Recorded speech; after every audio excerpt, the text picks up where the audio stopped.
आता आपल्यामध्ये दोन भाग पडणार आहेत। यापूर्वी आम्ही ते अनुभव घेतलेला आहे। म्हणजे एका मंत्र्याच्या स्वार्थासाठी कोल्हापूरचा बळी जायला लागलाय हे लक्षात ठेवा। ही कुठलीही माणसं आलून द्यात, पण त्याला हे कोल्हापूर आहे त्यांना अजून माहित नाही। शक्तीपीठ विरोधी संघर्ष समितीच्या वतीनं होत असलेल्या या मेळाव्याच्या निमित्तानं मंचावर उपस्थित असणारे आमचे मित्र बंटी पाटील साहेब, माजी आमदार संपत बापू आणि सर्वपक्षीय नेते मंडळी, व्यासपीठावरील उपस्थित पत्रकार आणि जमलेल्या सर्व माझ्या शेतकरी भावांनो, सगळ्या महाराष्ट्राला नको असणारा हा शक्तीपीठ आपल्या मुख्यमंत्र्यांना मात्र पाहिजे झालाय, कारण तो त्यांचा स्वप्नातला म्हणजे ड्रीम प्रोजेक्ट आहे। काय त्यांना स्वप्न पडलेलं होतं कुणाला माहित।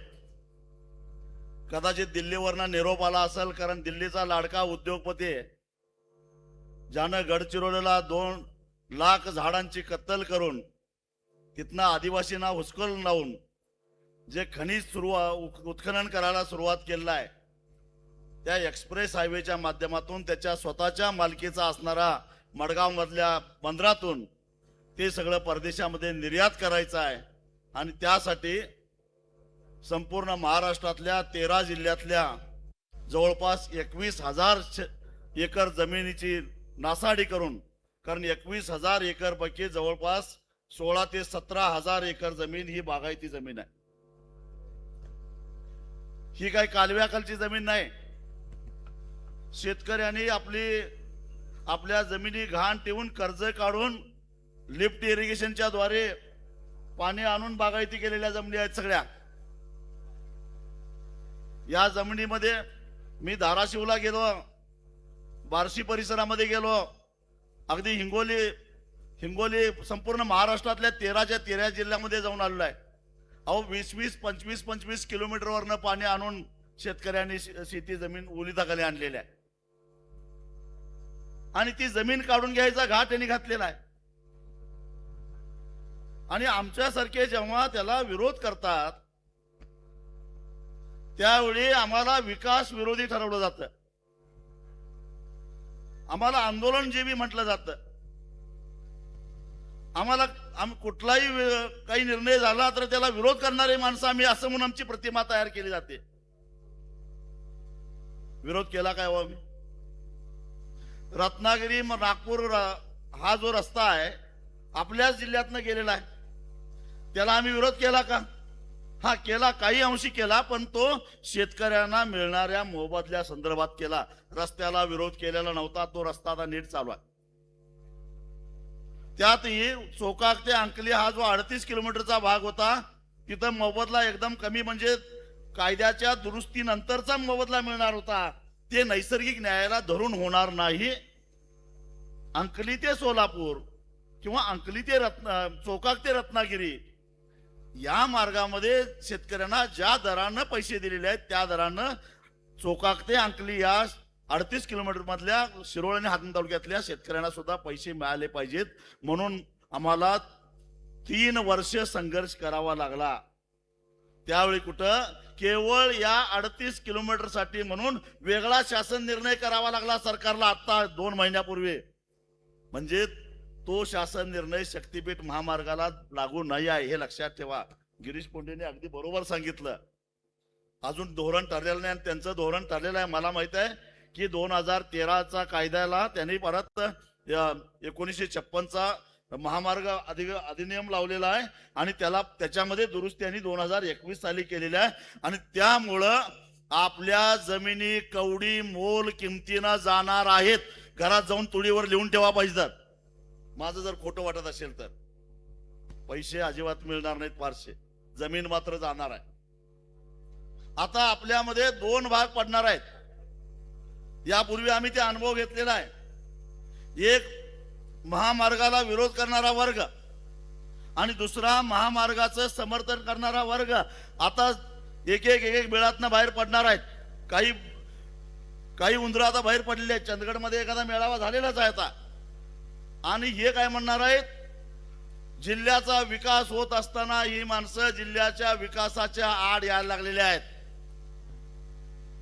जिल्ह्याच्या विकास करायचा आहे तर मग आम्ही कुठे विकास कामाला विरोध केला? मी तुम्हाला सांगतो, मी 2009 साली खासदार झालो त्यावेळेपासून मला वाटतंय बंटी साहेब त्यावेळी देवाळे दादा बिहारचे राज्यपाल होते. आम्ही दोघांनी मिळून कोल्हापूर ते वैभववाडी रेल्वे मार्ग झाला पाहिजे म्हणून प्रयत्न करत होतो. आणि त्यावेळी ममता दिदी रेल्वे मंत्री होत्या, त्यांच्याकडे जाऊन हेलपाटे घालून पहिला सर्वे मंजूर करून घेतला. मग बजेटमध्ये त्याला मंजुरी घेतली. त्याच्यानंतर सुरेश प्रभू आले, त्यांनी त्याला बजेट लावलं. तो रस्ता अजून, तो रेल्वे अजून होत नाही. कोकणाला कोल्हापूरला जोडायचा असेल रेल्वे मार्गाने जोडा ना. कोकणातली फळं कोल्हापूरला येतील, कोल्हापूरचा भाजीपाला कोकणात जाईल, कोल्हापूरची साखर कारखान्याची साखर बंदरावर जाईल, मुंबईला जायची गरज नाही. याला म्हणतात विकास. त्याला आम्ही कधी विरोध केलेला नाही आहे. विरोध कशाला करतोय की ज्या शक्तीपीठ महामार्गाची आम्हाला गरजच नाही त्या महामार्गाला आम्ही विरोध करतोय. महाराष्ट्राचा एक जबाबदार नागरिक म्हणून विरोध करतोय. कारण हा महामार्ग हा खाजगीकरणातनं उभा केला जाणार आहे आणि त्याला कर्ज काढून पैसे उभा केले जाणार आहेत. आणि ते कर्ज आपण भविष्यामध्ये त्या रस्त्यावरनं प्रवास करणाऱ्या प्रवाशांनी टोलच्या माध्यमातून फेडायचा आहे. सरकार 1 रुपया सुद्धा त्यात घालणार नाही, हे लक्षात घ्या. प्रवाशांनी टोलच्या रूपात ते भरायचं आहे. आज ते सांगतात की 1,10,000 कोटी काहीतरी त्यांचा खर्च दाखवतात. ते 15 का 10 हा नवीन वाढला. आधी म्हटले 86,000 कोटी, मग म्हटले 1,00,000 कोटी, आता म्हणतात 1,10,000 कोटी रुपये. आता गंमत बघा, राज्य सरकार आणि केंद्र सरकार यांच्यात तरी काय मेळ आहे का नाही मला कळत नाही. याच शक्तीपीठ महामार्ग आणि नॅशनल हायवे एक आहे आणि तो नाशिक ते अक्कलकोट. नुकताच राष्ट्रीय महामार्ग प्राधिकरण नॅशनल हायवे अथॉरिटी यांनी डिक्लेअर केलेला आहे. त्यांचं म्हणणं आहे की नाशिक ते अक्कलकोट 374 किलोमीटर लांबीचा रस्ता 6 पदरी, तोही एक्सप्रेस, आम्ही 19,000 कोटीमध्ये पूर्ण करणार आहोत. बघा, 374 किलोमीटर लांब, 6 पदरी, शक्तीपीठ सुद्धा 6 पदरी आणि त्याला खर्च 19,000 कोटी. म्हणजे जर का भागाकार करून बघितलं तर तो 51 कोटीला 1 किलोमीटर पडतो. शक्तीपीठ महामार्ग आधी म्हटले 803 किलोमीटर 86,000 कोटी, पडला 117 कोटीला 1 किलोमीटर. मग म्हटले की हे कोल्हापूरचे लोक विरोध करतात, आम्ही जरा पलीकडे वळसा घालून येतो. मग ते मान खटाव घेऊन आले, कारण त्या ठिकाणी जयकुमार गोरेंनी जवळपास 500-600 एकर जमीन घेऊन ठेवलेली आहे. तिथं त्यांना एक पंचतारांकित हे करायचं, औद्योगिक वसाहत करायची आहे आणि त्यामुळे त्यांना तो हायवेवर आणायचा आहे आणि त्यासाठी तिकडून तो रस्ता वळवून आणला आणि म्हणून तुमच्या उरावर आला. म्हणजे एका मंत्र्याच्या स्वार्थासाठी कोल्हापूरचा बळी जायला लागलाय, हे लक्षात ठेवा. मग 86,000 कोटीचं झालं 1,00,000 कोटी. मी 1,10,000 कोटीचा अजून हिशेब केलेला नाही, पण 1,00,000 कोटी म्हणजे झालं साधारणपणे 117 कोटी रुपयाला 1 किलोमीटर. एक राज्य सरकारचं राज्य रस्ते विकास महामंडळ, जे महामंडळ 6 पदरी रस्ता 1 किलोमीटर साठी 117 कोटी रुपयाला करतं. एक राष्ट्रीय महामार्ग प्राधिकरण जे नाशिक ते अक्कलकोट हा रस्ता 6 पदरीच 1 किलोमीटरला खर्च करतं 51 कोटी रुपये. एका बाजूला 51 कोटी, एका बाजूला 117 कोटी. कशाला काय मिळ नाही. म्हणजे साधारणपणे जवळपास 55 ते 60,000 कोटी रुपयाचा ढपला पाडण्यासाठी हा महामार्ग आहे. हा तुमच्यासाठी नाहीच आहे, हे ध्यानात घ्या. 55,000 कोटी रुपये 2029च्या निवडणुकीसाठी त्यांना लागणार आहेत आणि ते तुम्ही द्यायचं आहे. काही ऍडव्हान्स सुद्धा घेतलेत असं माझ्या कानावर आलेलं आहे. आता मगाशी मी म्हटलं की दोन वर्ग तयार होणार आहेत, एक समर्थन करणारा वर्ग आणि एक विरोध करणारा. आपण आहेच, कारण आपल्याला आपली जमीन वाचवायची आहे, आपल्याला आपला जिल्हा वाचवायचा आहे, आपल्याला जिल्ह्यातली साखर कारखानदारी वाचवायची आहे, आपल्याला आपल्या जिल्ह्यातल्या सर्वसामान्य लोक जनतेची होणारी लूट वाचवायची आहे. म्हणून आपण त्याला विरोध करतोय. आणि दुसरा वर्ग जो समर्थन करणारा आहे त्यातल्या पैकी कुणाला तरी भराव टाकायचा मुरमा, कुणाचा मला वाटतं खाणी असतील दगडाच्या, कुणाचं स्टोन क्रशर असेल, कुणाचं JCB असतील, कुणाचं पोकलँड असेल, कुणाला ठेका घ्यायचा असेल, त्याच्यासाठी काही लोकांना समर्थन करायचं आहे. तुम्हाला माहित आहे पूर्वीच्या काळी आमच्याकडे कडब्याच्या बडमी असायच्या आणि कडब्याच्या बडमी पावसाळ्यामध्ये कुठं मे महिन्यामध्ये कुठं गावाच्या बाहेर गावाच्या बाहेर जे शेत असतं गावंदारीत त्या शेतामध्ये गावातली लोक बडमी घालायचे. आणि तो शेतकरी सुद्धा म्हणायचा, अरे मुक्या जनावरांच्यासाठी बडीम घालताय, घाला माझ्या जागेमध्ये. आणि अगदी आनंदानं त्याला परवानगी द्यायचा आणि बडीम घालायला. फक्त मुक्या जनावरच्या वरचं प्रेम म्हणून घालत नव्हता, तर त्याला माहिती होतं की पावसाळ्यामध्ये हे 4 पेंड्या कडबा काढला तर एखादी पेंडी आपल्यालाही मिळेल, त्या आशेने त्याला परवानगी देत होतं. तसं 50,000 कोटी रुपयाचा कडबा हे घेऊन जाणार आहेत, त्यातला खाली पडलेला पाला तरी आपल्याला मिळेल म्हणून ही समर्थन करायला लागल्यात, हे लक्षात घ्या. आणि त्यात आपला बळी जाणार आहे टक्केवारीसाठी. त्यातलं काहीतरी आपल्याला मिळतंय काय म्हणून मुख्यमंत्र्याला खुश करण्यासाठी आणि कुणाला तरी खुश करण्यासाठी, जो कोणी ठेकेदार येईल त्याच्याकडनं काही हप्ते घेण्यासाठी, यासाठी काही लोक या गोष्टीचं समर्थन करायला येणार आहेत. ते काही विकास पुरुष काही नाही आहेत. आमचं म्हणणं आहे खरोखरच याची गरज आहे का? खरोखरच जर गरज असती तर गेल्या पुढच्या मग त्यांचा एक मुद्दा आहे, पुढच्या 20 वर्ष डोळ्यासमोर ठेवून आम्ही रस्ता करतोय. कारण मी म्हटलं शक्तीपीठ महामार्गाच्या समांतर असणारा जो काही नागपूर रत्नागिरी कोल्हापूरपर्यंतचा भाग आहे तो समांतर आहे. मग तो रस्ता आत्ताच बांधून पूर्ण झालेला आहे आणि त्या रस्त्यावर 60 किलोमीटरला एक टोल आहे. त्या टोलवरनं दररोज त्यांना 40 लाख रुपये टोल वसुली व्हायला पाहिजे होती, पण प्रत्यक्षामध्ये 8 ते 9 लाख रुपये वसुली होते. म्हणजे याचा अर्थ काय, तो रस्ता क्षमतेच्या 25% वापरला जातो. एवढी वर्दळ त्याच्यावर विरळ आहे. तुम्ही बघितलं असेल पंढरपूरला जाताना कधी ट्रॅफिक जाम झाले काय? कधीच नाही. अक्कलकोटला जाताना किंवा ह्याला आपल्या तुळजापूरला जाताना अगदी नवरात्रीला सुद्धा ट्रॅफिक जाम होत नाही. मग नवीन रस्ता कशाला पाहिजे? आणि हा रस्ता त्याच्या शेजारी झाला, समजा आपण तर होऊन देणारच नाही, पण समजा त्यांनी केलाच तर काय होणार आहे? 4.5 लाख ह्या रस्त्याला गोळा होणार, 4.5 लाख त्या रस्त्याला गोळा होणार. दोन्ही रस्ते बोंबलत तोट्यात आणि महाराष्ट्र जनतेवर 1 लाख कोटी रुपयाचं वर आणि डोक्यावर कर्ज. आधीच 9 लाख कोटीचं कर्ज आहेच महाराष्ट्रावर. म्हणजे 10 लाख करायचं आहे काय? 12 लाख कोटी कर्ज करायचं आहे काय? आणि ते महाराष्ट्राच्या जनतेला भरायला लागणार. यांचं काय हो? हे यांच्या झोळ्या घेऊन निघून जातील 2029ला. उद्या फेडायला लागणार आहे आपल्याला ते. त्यामुळं आमचा याला विरोध आहे. म्हणजे पूर्णपणे अव्यवहार्य असणारा हा रस्ता आहे.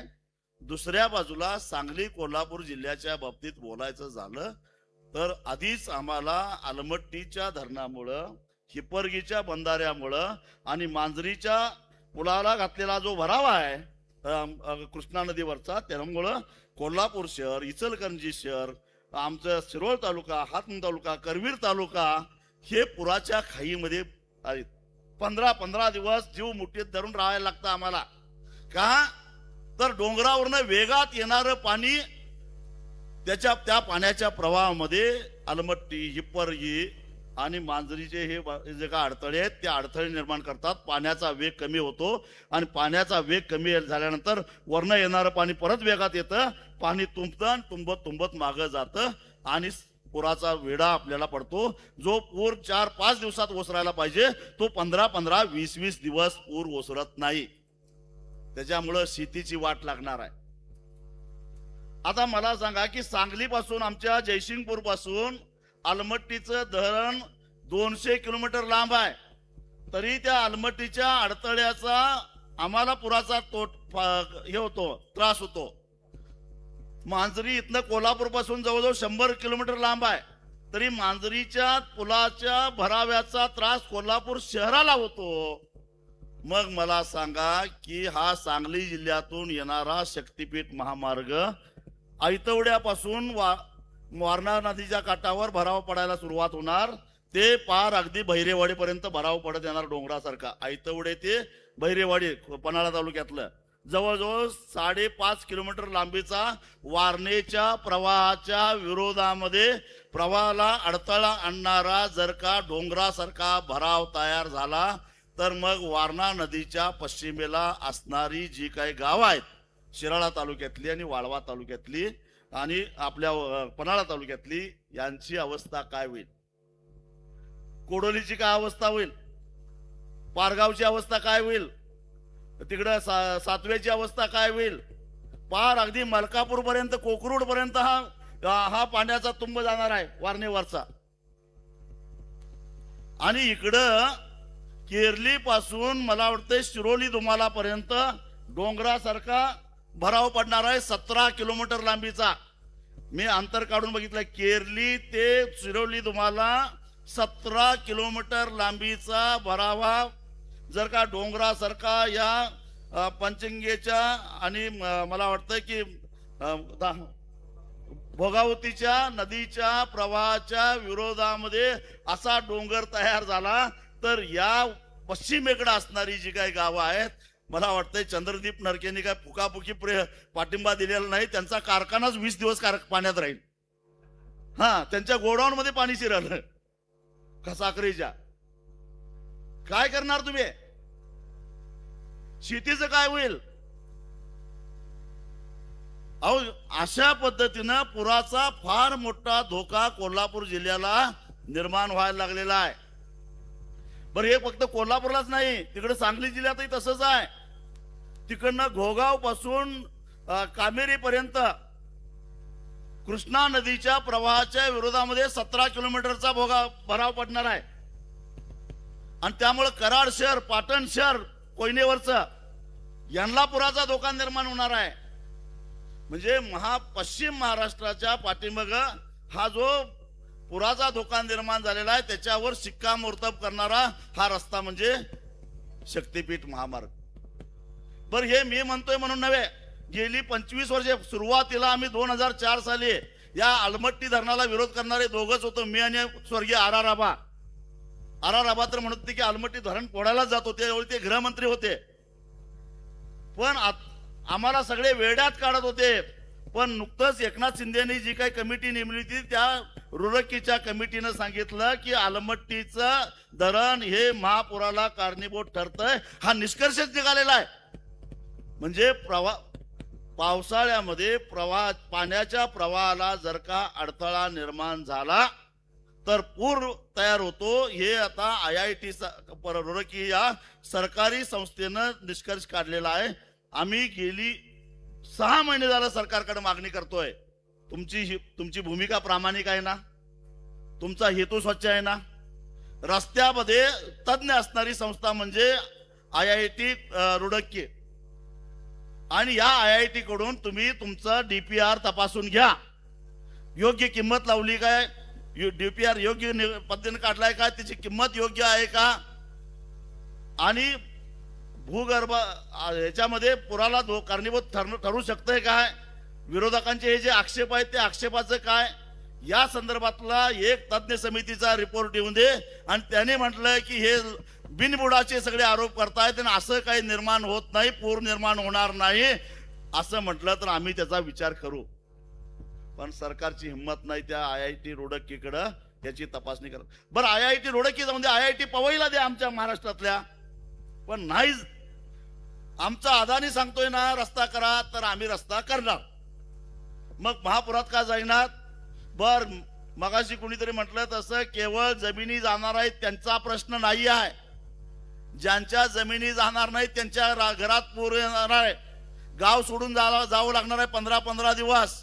शेतात महिना पाणी राहिलं तर पिकं येतील का?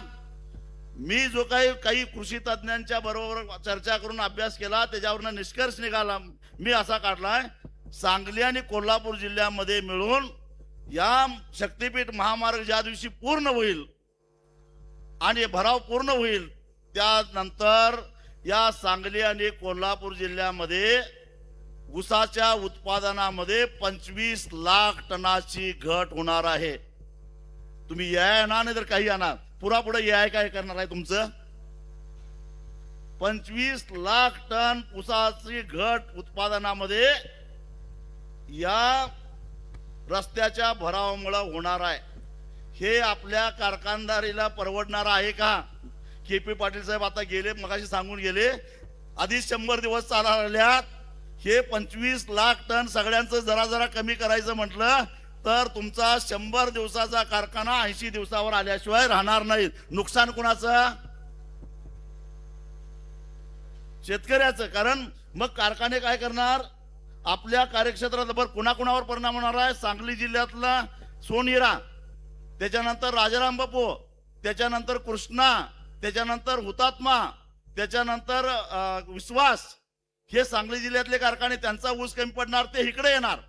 त्याच्यानंतर कोल्हापूर जिल्ह्यातले कारखाने वारणा, त्याच्यानंतर दालमिया, त्याच्यानंतर बांबवडे, त्याच्यानंतर कुंभिकासारी, त्याच्यानंतर डी.वाय. पाटील, त्याच्यानंतर भोगावती, त्याच्यानंतर बिदरी आणि त्याच्यानंतर आपलं हे आजरा कारखाना, परत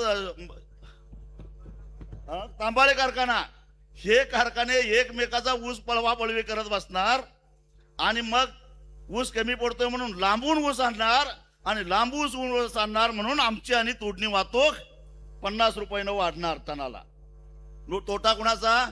तुमची जमीन जात नाही, तुमच्या रानात पूर येत नाही, पण कारखान्याला ऊस पडला, ऊस कमी पडला म्हणून कारखान्याची तोडणी वाहतूक 50 रुपयानं वाढली. तोटा कुणाचा झाला? शेतकऱ्याचा झाला. म्हणजे सगळ्यांच्यावर त्याचा परिणाम होणार आहे, हे लक्षात ठेवा. ऊस तोडणाऱ्यांना रोजगार कमी होणार. 25 लाख टन ऊस कमी तोडला म्हणजे हार्वेस्टर वाल्यांची वाट लागली, ऊस तोडणाऱ्यांची वाट लागली, ऊसाची वाहतूक करणाऱ्यांची वाट लागली, कारखान्यांची वाट लागली, कारखान्यामध्ये काम करणाऱ्या कामगारांची वाट लागली.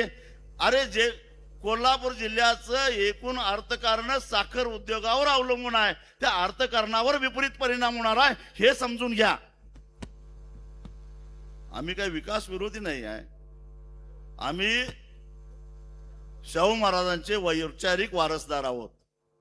शाहू महाराजांनी एका बाजूला राधानगरीचं धरण बांधून कोल्हापूरची जमीन गोलिताखाली आणली आणि दुसऱ्या बाजूला शेतीतून निर्माण झालेली बचत उद्योगधंद्यामध्ये जावे म्हणून उद्यमनगर स्थापन केलं. कोल्हापूरच्या माणसाला उद्योजक बनवलं आणि तेवढंच नव्हे तर जयसिंगपूर सारखी बाजार समिती वसवून शेतकऱ्याला व्यापारी सुद्धा बनवलं. हे छत्रपती शाहू महाराजांचे विचार आणि त्या विचाराचे वैचारिक वारसदार आम्ही आहोत. आम्हाला शहाणपणा नका शिकवू. हा, आता आम्हाला तुमच्यासारखं ढपला पाडता येत नाही म्हणून बोंबलो तिथं बसलोय. पण आम्हाला त्याचा अभिमानही वाटतोय, समाधान वाटतंय. पण आम्ही हे होऊन देणार नाही. फडणवीस साहेब, तुम्ही कितीही आटापिटा करा, हा शक्तीपीठ महामार्ग तुमचा ड्रीम प्रोजेक्ट पूर्ण होणार नाही म्हणजे नाही. ही काळ्या दगडावरची रेग आहे. आणि ते उदयन महाराज म्हणतात की एक बार मै काहीतरी खुद का भी नाही सुनता, काय काय म्हणतात की ते. तसं आता आम्ही एकदा ठरवलंय, आता आम्ही आमचं सुद्धा ऐकणार नाही. कोण आमच्यावर असो नसो, हा शक्तीपीठ महामार्ग होऊन देणार नाही. ही काळ्या दगडावरची रेग आहे, हे आपल्याला ठरवावलंय. मग नुसतं टाळ्या वाजवून चालणार नाही. आतापासून कामाला लागला पाहिजे. कामाला लागायचं म्हणजे यांना जसं तिकडनं पळवून लावलं की नाही इकडं, तसं इकडनं दुसरीकडे पळवून लावायचं असेल म्हणजे यांना पूर्ण 13 जिल्ह्यातनंच पळवून लावायचं आहे. पण तुर्तास आपण आपल्या जिल्ह्यापुरता विचार करू. इथनं पळवून लावायचं असेल तर सुरुवात आपल्याला मोजणीपासूनच विरोध करावा लागेल. संयुक्त मोजणी होऊन द्यायची नाही. हे बघा, ती कुठली मोनार्क काय कुठली कंपनी आहे त्यांच्याकडे सर्वे दिलेले आहे. त्या मोनार्क कंपनीचे काहीतरी ड्रोन येतील, त्या मोनार्क कंपनीचे काही लोक मला वाटतं सॉइल सॅम्पल काढायला ट्रॅक्टर बिक्टर घेऊन येतील. पेटवून टाका सरळ ट्रॅक्टर. ते काय सरकारी मालमत्तेचं नुकसान होत नाही, काय काळजी करू नका. ते कुठल्या तरी ठेकेदाराचंच असतंय, त्याचं बघू मागणं काय करायचं ते. त्याला म्हणायचं तुला भाडं मिळणार आहे, मग ट्रॅक्टर पाहिजे काय भाडं पाहिजे ट्रॅक्टरचं? ते काय म्हणाल? हा, ट्रॅक्टर पाहिजे काय भाडं पाहिजे? भाडं नको, ट्रॅक्टर असून दे म्हणाल का नाही? मग तसं पहिला ट्रॅक्टर आला की त्याला सांगायचं की त्याला विचारायचं ट्रॅक्टर पाहिजे काय भाडं पाहिजे. ड्रोन वाल्याला म्हणायचं 6-7 लाख रुपयाला बाबा एक ड्रोन येतोय. आमच्याकडे गोपणीची दगड आहे, गोपन आहे, दगड आहेत. एका गोपणीच्या टिप्पिऱ्यात तुझा ड्रोन खाली पडतो. फक्त इराणच नाही, इराणकडेच ड्रोन नाहीत, आमच्याकडे सुद्धा गोपणी आहेत. त्या गोपणीनं तुमचे ड्रोन पाडायला आम्हाला वेळ लागणार नाही. आणि ते ड्रोन पडले तर 7 लाखाचं नुकसान तुला सोसणार आहे का? ती मोनार कंपनी तुला भरून देणार आहे का? मग गपगुमानं इथनं निघून जायचं. म्हणजे ड्रोननं सर्वे होऊन द्यायचं नाही, सॉइल सॅम्पल काढून द्यायचं नाही, संयुक्त मोजणी करायला ग्रामपंचायत आली तर पळवून लावायचं. कसं पळवून लावायचं ते मनोज पराकडे मगाशी सांगितलं. पाहुणचार कसा करायचा, असा पाहुणचार गावोगावी झाला पाहिजे. तुम्हाला जर वाटलं जरा ताकद कमी पडत्या, आम्हाला सगळ्यांना निरोप द्या, आम्ही सगळी येतो, परंतु हा पाहुणचार चांगल्या पद्धतीनं झाला पाहिजे. असा पाहुणचार झाला पाहिजे की पाहुणचार झालेला माणूस आयुष्यभर लक्षात ठेवला पाहिजे. तुम्ही आम्हाला अतिरेकी म्हणा नाहीतर नक्षलवादी म्हणा, काही फरक पडत नाही. पण अशाच पद्धतीनं तुम्हाला हे आंदोलन पुढे न्यायचं आहे. आणि मग संयुक्त मोजणी जोपर्यंत पूर्ण होत नाही तोपर्यंत डीपीआर तयार होत नाही, आणि डीपीआर जोपर्यंत तयार होत नाही तोपर्यंत हा प्रकल्प पुढे जात नाही. एकदा मोजणी झाली तर मग अडचणी येतात, हे लक्षात घ्या. त्यांनी काय केलंय तुम्हाला सांगतो. सगळं नियोजनबद्ध रीत्यानं चाललेलं आहे. त्यांनी हिरून या शक्तीपीठ महामार्ग रेटण्यासाठी अधिकारी आणून ठेवलेले आहेत आधीच. ते अधिकारी जोर जबरदस्ती करतील, त्यांना जोर जबरदस्तीला पण भीक घालायचं नाही, हे लक्षात ठेवा. हे जाणीवपूर्वक चाललेलं आहे. मी परवाच सांगितलं की जो वादग्रस्त पोलीस अधिकारी आहे, कोणतरी दोषी, ते दोषी कुठं, तिथं पहिल्यांदा जरांगे पाटलांचं आंदोलन मोडून काढायला, लाठीमार करायला तोच दोषी होता. नंतर साताऱ्याला तोच दोषी होता. आता दोषी आणून ठेवलाय सांगलीला, कारण त्यांना वाळव्यातनं शक्तीपीठ आणायचं आहे. तशी माणसं हुडकून त्यांनी आणून ठेवलेली आहेत. मी तुम्हाला सावध करून ठेवतोय. आणि म्हणून ही कुठलीही माणसं आणून द्यात, पण त्याला हे कोल्हापूर आहे त्यांना अजून माहित नाही. आणि हे सगळं आपल्याला हाणून पाडायचं आहे. त्यासाठी पहिल्यांदा आता एक मेळावा झाला. मला वाटतं एक संयुक्त आपल्याला मोर्चा काढायचा आहे. तो मोर्चा काढायची तारीख काय असेल ते तुम्ही मला सांगा, सगळ्यांच्यावर चर्चा करा. एक आपण प्रचंड मोठा मोर्चा काढू जिल्हाधिकारी कार्यालयावर. आणि तो मोर्चा काढण्याच्या आधी गावोगावी आपल्या बैठका झाल्या पाहिजेत.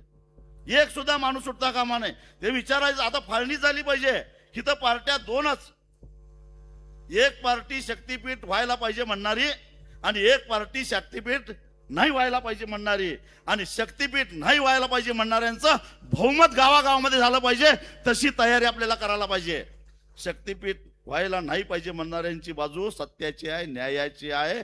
आणि जिल्ह्याच्या बाजूनं जिल्ह्याचं अर्थकारण, जिल्ह्याचं समाजकारण, जिल्ह्याची शेती, जिल्ह्याची कारखानदारी वाचवण्यासाठी, जिल्ह्यातल्या गोरगरिबांना वाचवण्यासाठी शक्तीपीठ नाही झाली पाहिजे असं म्हणणाऱ्या पार्टीचं म्हणणं आहे. शक्तीपीठ झालं पाहिजे म्हणणाऱ्यांना कमिशन पाहिजे, पैसे पाहिजेत, खर्चाला पाहिजे, नेत्याला खुश करायचं आहे आणि मला काहीतरी मिळेल, हे शक्तीपीठ झालं पाहिजे म्हणणाऱ्यांची पार्टी. आता लोकांना म्हणावं निवड तुम्ही करा. मला सांगा की महापूर येतोय त्यावेळी सगळ्यात जास्त त्रास कुणाला होतोय? गावातल्या गरीब माणसाला. जो गरीब माणूस ज्याचं सिंगल घर असतं कौलाचं, सगळी भांडी कुंडी ट्रॅक्टर मध्ये भरून टेम्पो मध्ये भरून 15 दिवस गाव सोडून जायला लागतं. जो पैसेवाला असतो तो दुसऱ्या मजल्यावर तिसऱ्या मजल्यावर आपली भांडी कुंडी ठेवतोय, कुलूप घालतोय, पाहुण्याच्या जाऊन राहतोय. पण गरिबांनी काय करायचं? म्हणून मी मगाशी म्हटलं की गरिबांच्या बाजूने उभा राहायचं असेल तर शक्तीपीठ महामार्गाला विरोधच करावा लागेल. एवढंच सांगतो आणि इथंच थांबतो. धन्यवाद.